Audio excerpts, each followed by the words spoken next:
শ্রীরামপুর বিধানসভার ডেভেলপমেন্টের জন্য অনেক কিছু ভাবছি। এটা এত বড় জায়গা আছে, আপনাদের জানাই প্রায় 15 একর। সুবিধে যে আমাদের সঙ্গে আজকে যে অ্যাডমিনিস্ট্রেশন মানুষের হয়ে কাজ করতে নেমেছে, আজকে থেকে দখল নিতে শুরু করছি সরকারিভাবে। ইনডোর স্টেডিয়াম করার পরিকল্পনা করছি, যেখানে তার থেকে বেশি জমিতে আমরা পেয়ে যাবো একটা মেডিকেল কলেজ হতে পারে। ভীষণ ভালো পরিবেশ, শুধু তাই নয়, একটা ডেভেলপমেন্টের নতুন দিশা এই জায়গাটা দেখাবে।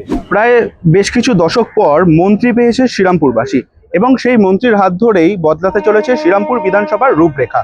আজকে তিনি সরজমিনে খতিয়ে দেখলেন বেশ কিছু সরকারি জায়গা। তাহলে কি দেখলেন এই জায়গা? তো এতদিন ভাবার হতো। 15 একর জায়গা, সরকারি জায়গা। আগামী দিনে এখানে সরকারি ডেভেলপমেন্টের কাজ হবে, মানুষের জন্য হবে, স্টেডিয়াম হবে, হসপিটাল হবে, অনেক কিছু প্ল্যানিং এটা এর মধ্যে থাকবে।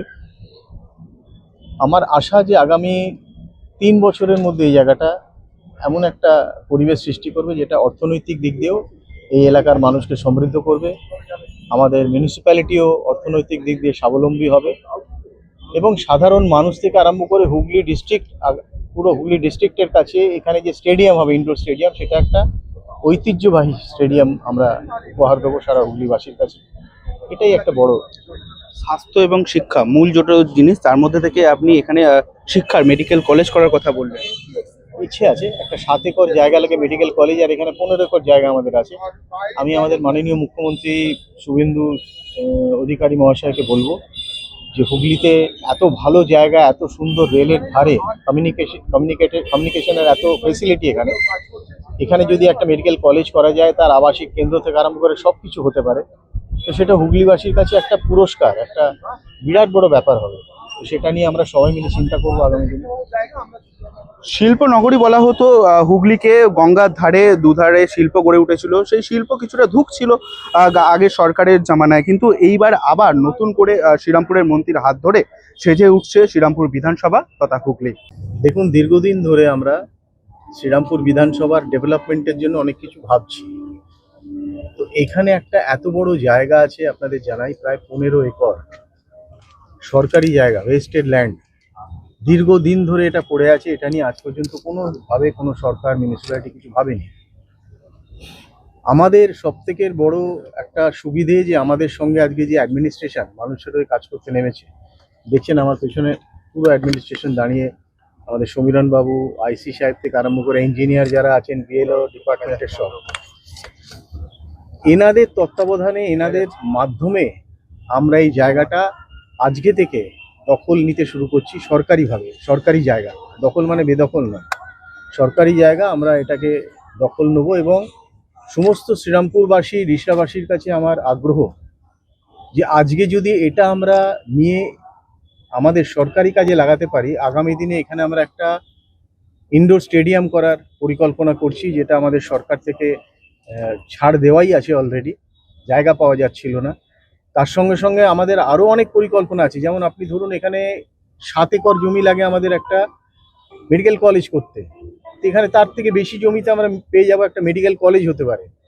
এর সঙ্গে অনেক কিছু আগামী দিনে ডেভেলপমেন্ট হতে পারে। মিউনিসিপ্যালিটির এখানে একটা আলাদা রোজগারের জায়গা হতে পারে।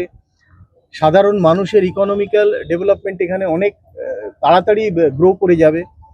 তো মানুষের জন্য আজকে এই জায়গাটা আমরা আজকে থেকে শুরু করছি। আমি জমিতে যাব, সবাই এখানে আছেন। আমি মেনলি ধন্যবাদ দেবো সমীরণ বাবুকে, আইসি সাহেবকে, যারা এই ব্যাপারটা তদারকি করে আজকে এই জমি জনগণের হাতে আগামী দিনে তুলে দেবেন, এবং এটা জনগণের কাজেই লাগবে। সুতরাং মানুষ জানতে শিখুক বা শুরু করতে ভাবতে শুরু করুক যে আজকে অ্যাডমিনিস্ট্রেশন তাদের পাশে আছে। সুতরাং মানুষকেও আমরা সমানভাবে অ্যাডমিনিস্ট্রেশনের কাছে, অ্যাডমিনিস্ট্রেশনের সঙ্গে যারা পাই, সেই জন্য আমার একটা আবেদন রয়েছে। মোট কত জমি আছে? 15 একর, তার বেশিও হয়ে যাবে। এটা কি প্রাইভেট না সম্পূর্ণ? সম্পূর্ণ সরকারি জমি। এখানে আগে একটা ফ্যাক্টরি ছিল, সেই ফ্যাক্টরিটাও সরকারি জমিতে, তারও কোনো কিছু নেই, সব শেষ।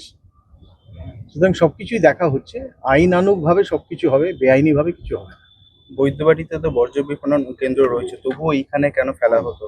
সেটা বৈদ্যবাটি মিউনিসিপ্যালিটি বা যারা এখানে ছিলেন দায়িত্বে তারা বলতে পারবেন, কিন্তু আমরা এখন এখান থেকে এই যে জায়গাটা পরিষ্কার করার পর এগুলো সব আমরা বৈদ্যবাটিতেই পাঠাবো।